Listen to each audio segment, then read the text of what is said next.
আসসালামু আলাইকুম। ঈদ মুবারক। কেমন আছেন সবাই? সবাইকে স্বাগতম ঈদের দিনের এই নতুন ভিডিওতে।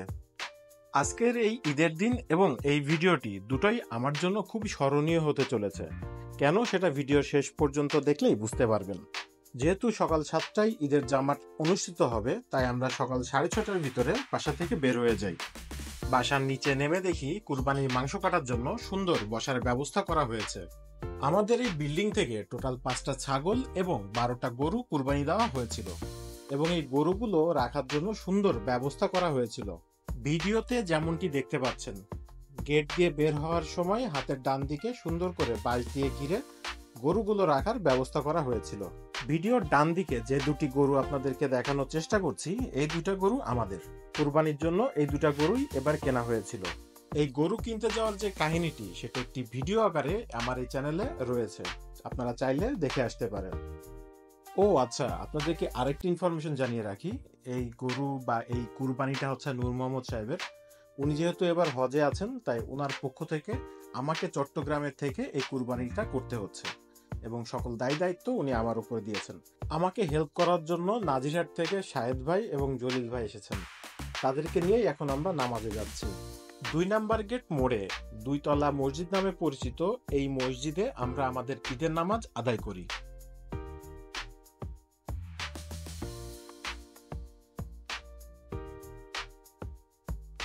নামাজ আদায় করে আমরা বাসায় ফিরে আসি। আমাদের কাপড় চেঞ্জ করে বাসার নিচে চলে আসি কুরবানি দেওয়ার জন্য। ইতোমধ্যে বোরহান ভাইও চলে এসেছে। বোরহান ভাই হলো নূর মোহাম্মদ সাহেবের ওয়াইফের ভাই। নিচে নেমে দেখি অনেকেই তাদের কুরবানি সম্পন্ন করে ফেলেছে। আমরাও দেরি না করে আমাদের গরুটিকে নিয়ে রাস্তার এক পাশে চলে আসি কুরবানি দেওয়ার জন্য। গরুটিকে পাড়তে আমাদের অনেক বেগ পেতে হয়েছিল। যেহেতু গরুটি ধরতে আমিও হাত লাগিয়েছিলাম, তাই পরবর্তী ফুটেজগুলা আর ধারণ করা সম্ভব হয়নি। সবাই যেই জায়গাতে জবাই করছিল ওই জায়গাতে প্রচন্ড রোদ চলে আসছিল, তাই আমরা একটু দূরে ছায়া জায়গাতে গরুটাকে জবাই করি। শাহেদ ভাই যখন গরুর চামড়া ছেলাই ব্যস্ত, তখন আমি উপরে চলে আসি সকলের জন্য নাস্তা বানাতে। আমার লাইফে এই প্রথম ঈদের দিন নিজে না খেয়ে অন্যদের জন্য নাস্তা বানাচ্ছি। নিচে প্রায় 9 জন মানুষ ছিল, তাই তাদের জন্য 18টা পরোটা এবং 9টা ডিম ভাজি করে নিয়ে যাই। সবাইকে নাস্তা দিলেও তখন পর্যন্ত আমি কিছু খাইনি, কারণ দ্বিতীয় যে গরুটা আছে ওইটা কুরবানি না হওয়া পর্যন্ত আমি খেতে পারবো না। ওইটা নূর মোহাম্মদ সাহেবের নামে কুরবানি হলো, ওখানে একটি ভাগ আমার নামে ছিল, তাই আগে কুরবানিটাকে নিশ্চিত করতে হবে, এরপর আমি খাবার খেতে পারবো। এ সময় আমার বাড়ির কথা অনেক মনে পড়ছিল। প্রত্যেক বছর যখন আমি বাড়িতে কুরবানি করতাম, তখন সকালবেলা আম্মু আমার জন্য পরোটা এবং খিচুড়ি ভাত রান্না করতো, বাট এখানে আজকে খিচুড়ি ভাত রান্না করার মতো কেউ নাই। এরপর আমাদের দ্বিতীয় গরুটিকে প্রায় 11টার দিকে নিয়ে আসা হয় কুরবানি দেওয়ার জন্য। কুরবানি করার সময়ও আমি যেহেতু গরুটা ধরেছিলাম, যার কারণে পরবর্তী যে ফুটেজগুলো আর নেওয়া হয়নি। দ্বিতীয় গরুটি কুরবানি হওয়ার পর বোরহান ভাই আমাকে প্রথম গরুর মাংস থেকে প্রায় 13 থেকে 15 কেজি মতো মাংস আমাকে বুঝিয়ে দেয় উপরে নিয়ে রান্না করার জন্য। আমিও ওগুলো নিয়ে উপরে চলে আসি এবং রান্নার প্রস্তুতি নিতে থাকি। বন্ধুরা, আজকে এই যে মাংস বসাচ্ছি, লাইফে ফার্স্ট টাইম এতগুলা মাংস একসাথে আমি কখনো বসাইনি, এক হাঁড়ি মাংস। তো আজকে যে পিছনে খালা আছে, খালার বদৌলতে আজকে এই জায়গায় মাংস রান্না করতেছি। তো দেখা যাক আদৌ এটা খাওয়ার যোগ্য হয় কিনা, আমি জানি না কতটুকু ভালো হবে। তো এখন পরিস্থিতির শিকার আমাদের এখন করতে হচ্ছে আমাকে, এই জন্য করতেছি। তো খালা, এখানে কত কেজি মাংস হবে? 10 কেজি না? এখানে 10 কেজি মতো মাংস আছে।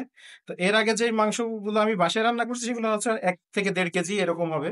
তো বাসায় আমরা নিজেদের খাওয়ার জন্য করছি। তো এখানে 10 কেজি মাংসের খানা বসানো সো টাফ, এবং একটু যদি এদিক থেকে ওদিকে হয় হয়তো খাবার নষ্ট হয়ে যেতে পারে, সবাই বদনাম করবে।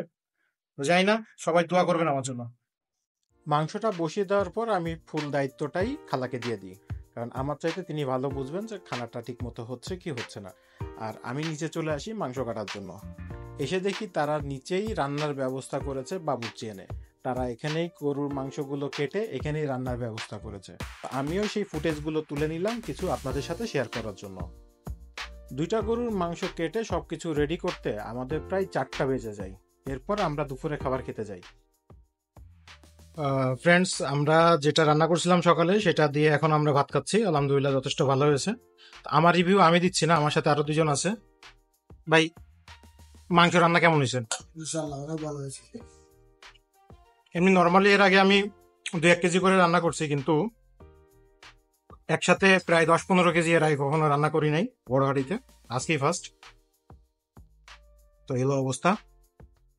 আর এখানে মাংস সব রেডি করা আছে, বিভিন্ন জায়গায় যাবে। আর আমরা এখন খাচ্ছি, অলমোস্ট এখন 4টা বাজে, এখনো কিছু কাজ বাকি আছে। এখানে কিছু মাংস এখনো আমরা রেখে দিয়েছি, ডিস্ট্রিবিউট হবে। তো এই আর কি। তো আমরা আগে খেয়ে নিই, খাওয়ার পরে বাকি কাজ করবো। বন্ধুরা, খানা খেয়ে ওঠার পর এমন পরিস্থিতি সৃষ্টি হয়েছিল যে ওইভাবে আর কোনো ফুটেজ নিতে পারি নাই আপনাদের সাথে শেয়ার করার মতো, যার কারণে এখন ক্যামেরার সামনে এসে আপনাদের সাথে কথা বলছি। মাংসগুলো একত্রিত করার পর আমরা যেগুলো ডিস্ট্রিবিউট করা সেগুলো ডিস্ট্রিবিউট করে দিই, এবং যেগুলো রাখার মতো সেগুলো রেখে দিই ফ্রিজে। এখন আসি মূল কথায়, এই ঈদ এবং এই ভিডিওটা কেন এত স্পেশাল আমার জন্য। কারণ এই ঈদে যে পরিমাণে আমি প্যাড়া খেয়েছি, আমার লাইফে কোনো ঈদে এরকম আমি প্যাড়া কখনো খাই নাই। প্রথমত হচ্ছে, বাড়িতে থাকা অবস্থায় যে ঈদগুলো আমি করেছি, ওখানে সকালে চলে যেতাম গরুর কাছে, ওখানে কুরবানি করে চলে আসতাম দুপুরের ভিতরেই, এবং বিকেলের ভিতরে সব ডিস্ট্রিবিউশন শেষ হয়ে যেত। এবং বাড়িতে রান্না বান্নার দায়িত্বে তো আম্মু থাকতো, আপুরা থাকতো। তো আর আমি যে জিনিসগুলো পছন্দ করতাম সেগুলো বাড়িতে তৈরি হতো। আর এখানে এমন একটা পরিস্থিতি, আমাদের ঈদটা বলতে গেলে একটা ব্যাচেলার ঈদ বলতে গেলে, কারণ আমরা যারা ছিলাম সবাই পুরুষ মানুষ। সো এখানে রান্না করার মতো তেমন কেউ ছিল না, খালা আসছিল অনেক পরে, যার কারণে মাংসটা প্রথমে আমি বসিয়ে দিয়েছিলাম, পরে খালা এসে এগুলো দেখছে আর কি। এবং আমি যে খানাগুলো পছন্দ করি সেই খানাগুলো আসলে এবার ঈদে এইভাবে আমি খেতে পারি নাই। তো যাক, যেটা নসিবে আছে সেটা তো হবেই। ঈদের দিন যে পরিমাণ প্যারা গিয়েছে, ঈদের পরবর্তী 2 দিন আমার শরীর অনেক টায়ার্ড ছিল এবং প্রচন্ড পরিমাণে ব্যথা ছিল, যার কারণে এই ভিডিওটা এডিট করতে এতদিন টাইম লেগে গেল, যার কারণে ভিডিওটা শেয়ার করতেও অনেক টাইম লেগে গেল। তো আই হোপ, আশা করি ভিডিওটা আপনাদের ভালো লেগেছে। যদি ভালো লেগে থাকে অবশ্যই কমেন্টসে জানিয়ে যাবেন, একটা লাইক করবেন এবং সাপোর্ট করবেন আমাকে। যদি ফেসবুক থেকে দেখে থাকেন ফলো করবেন পেজটাকে, এবং যদি ইউটিউব থেকে দেখে থাকেন অবশ্যই একটা সাবস্ক্রাইব করে দিয়ে যাবেন। তো দেখা হচ্ছে পরবর্তী ভিডিওতে, ততক্ষণ পর্যন্ত সবাই সুস্থ থাকবেন, ভালো থাকবেন। আল্লাহ হাফেজ।